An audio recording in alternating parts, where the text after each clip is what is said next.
So they will actually box out, they will actually fight for position, and they will actually fight for the ball. And again, it's the activity from TNT's bigs. Dito naman si Kelly Williams nakakuha ng offensive rebound. And since TNT kasi puro shooters sila sa perimeter, after nila makuha yung mga offensive boards na yon, they have a lot of shooters na pwede nilang i-kick out waiting from the outside. Dito, Jordan heading. And yung ganito kasi mahirap bantayan. Kasi when you crash for the boards to, close your defensive possession, wala ka usually to defend. Or wala ka sa position to defend. Medyo nasa scramble position ka ngayon. And as we can see here, yung SMB after makuha ni Kelly Williams, parang naglag sila. They didn't know what to do. Sa play naman na to, TNT running spread ball screen. Heading ang ball handler, tao ni 𝗪𝗏 ang screener. So they're trying to attack 𝗪𝗏's pick and roll defense. Which is hindi naman sikreto na ito talaga yung weak point ng laro ni 𝗪𝗏 or ng SMB in general, na kaya nga sila nanalo ng Game 7 kasi they switched to a zone para hindi ma-atake si 𝗪𝗏. So dito sa play na to, ang coverage nila was over and drop. Tao ni heading went over, 𝗪𝗏 naka-drop. So in-atake ni heading directly si 𝗪𝗏 para mapuwersa si 𝗪𝗏 na i-cover siya. Para hindi madali para kay 𝗪𝗏 na maka-recover dun sa big man na nagro-roll. So heading used his speed to finish under 𝗪𝗏 kasi nauna siya sa basket. Dito naman TNT ran a Spain pick and roll or a stack involving heading, tao ni 𝗪𝗏, and Calvin of Tana. So pag sinabi nating stack, this is a regular ball screen pero may isa pang player na involved. Usually, nagsiset to ng back pick dun sa tao or kay 𝗪𝗏 in this case. Kumbaga, i-screenan mo yung screener. Screen the screener. Dito, of Tana sets a back pick kay 𝗪𝗏. Nag-switch ang SMB, so si Rosales na kay 𝗪𝗏, which confused the defense. So naiwan si of Tana wide open sa top of the key 3-pointer. Same play here. Heading, stack. SMB tried to switch again pero napakalamihan ang pag-recover nila. Naiwan si of Tana for a split second and enough na yun for of Tana to rise up over the defender kasi he's much taller than Chris Rosales. And then to close the first half naman, si 𝗵𝗶𝗵𝗵𝗵𝗵 scored 15 points. Dito I don't know what SMB is trying to do. Zone sila pero I don't understand what was that. Mukhang hindi aware si 𝗵𝗵𝗵𝗵𝗁 na naka-zone sila sa play na to. And he tried guarding 𝗪𝗏 one-on-one. Nagkaroon na miscommunication between him and 𝗂𝗏 and ni isa sa kanilang dalawa wala nag-effort to chase the shooter. So Roger Pogoy, wide open. Very easy for TNT. And for SMB, hindi mo gusto na ganito klase level of focus and effort from your team, especially game 1 ng finals. And for TNT, first half, grabe pinakita ng TNT. Hindi sila yung hot shooting lang, but they also pushed all the right buttons, set the right plays, and attacked SMB's weak points exceptionally. TNT tropang 5G shot 9 out of 17 sa 3 sa first half and established a 20-point lead pagdating ng halftime. SMB's adjustment ng third quarter was putting Mo Tautua instead of Rodney Bronjal. This gives SMB more spacing and can let 𝗪𝗏 operate much more effectively inside. Again dito, they isolate 𝗪𝗏 one-on-one. 𝗪𝗏 had enough space to take Aram off the dribble and straight to the basket. Having Tautua sa perimeter removed BGR sa help position kasi Mo Tautua can kind of shoot from the outside. But again, just like no first half, it's TNT's bigs.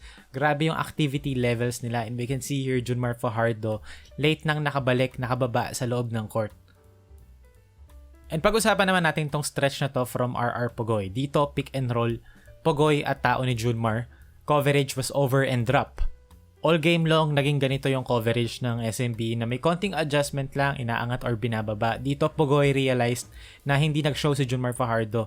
So, nag-pull up siya sa mid-range before makarecover si Jericho Cruz sa pag-go over niya ng screen sa likod niya. And this is how you beat an over and drop coverage sa pick and roll. Sumunod na possession naman, same play, same coverage, pero instead na nakadrop ng sobra si 𝗂𝗏_Fajardo, umangat siya ng onte to show and tanggalin yung pull-up ni Roger 𝗶𝗏. So, RR, snake the screen, basically para siya nag-crossover to pin the defender behind his back and attack 𝗂𝗏_Fajardo laterally. So, nag-drop yung corners ng SMB, found an open 𝗪𝗀_𝗏. Another high ball screen for Roger 𝗶𝗏. Ini-spam na nila tong play na to. Dito naman na-reject niya na yung screen kasi nga aggressive na si defender because Roger 𝗶𝗏 has been making plays. Now, since yung screen napakataas na halos na sa half court na, 𝗂𝗏 obviously dropped. Kasi kung ikaw si 𝗂𝗏, hindi ka naman naangat eh. It's either you're going to commit to trap or you're going to drop. Dito, nag-drop si 𝗂𝗏_Fajardo. This is more on the point of attack defender. And of course, kapag gumagana, diba, bakit mo nga naman papalitan? I-spamin mo lang yan hanggang sa hindi gumana. They set 𝗶𝗏 up again.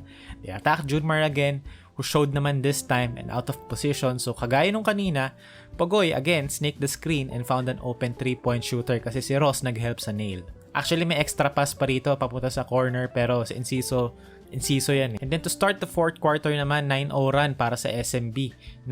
Small ball lang SMB, Trollana at the 4, and they try Chris Ross again as their point guard.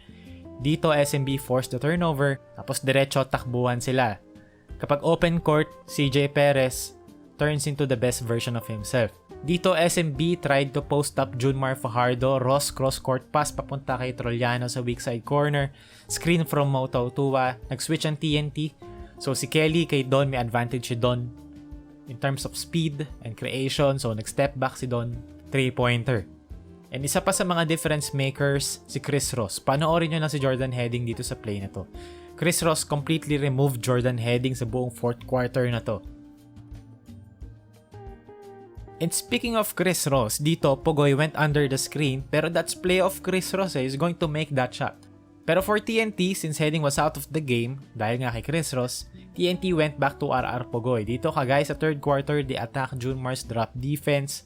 Same coverage as kanina, over and drop. 𝗶𝗏 hits the 3-pointer. Clutch basket. Speaking of clutch, again, it's Chris Ross. Actually, pagkakita ko pa lang na hawak ni Heading yung bola, tinignan ko kagad kung si Chris Ross ba yung bantay. And si Chris Ross nga yung bantay. And alam ko na either turnover to, contested shot, or mapapapwersa rather ni Chris Ross si Heading na ipasa yung bola. Iba talaga yung aura ng play of Chris Ross. Pero may plot twist. Couple of possessions before this dead ball, this 𝗪𝗀𝗶𝗵𝗵𝗵𝗵 dunk was eventually deemed illegal. Offensive interference kasi he held down the rim while the ball is within the vicinity of the rim. Very anticlimactic way to end the game, pero in my opinion, yes, medyo corny pero it was the correct call. And if hindi kasi rin nagkaroon ng dead ball, kung natapos lang yung laro after nung live ball play, hindi na to mare-review. So dahil may dead ball, yung jump ball between Ross and Heading, hindi na pwedeng palampasin kasi and kailangan ng i-review dahil nasa rulebook din naman na pwede na lang i-review yung mga possible goaltendings. The next dead ball after that play happened. So game reset, Ross Heading jump ball.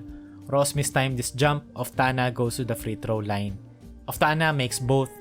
3-point lead para sa TNT, 3 seconds remaining, and of course, CJ Perez had to be the guy. Of course, CJ Perez had to shoot the most terrible shot attempt sa buong existence ng basketball.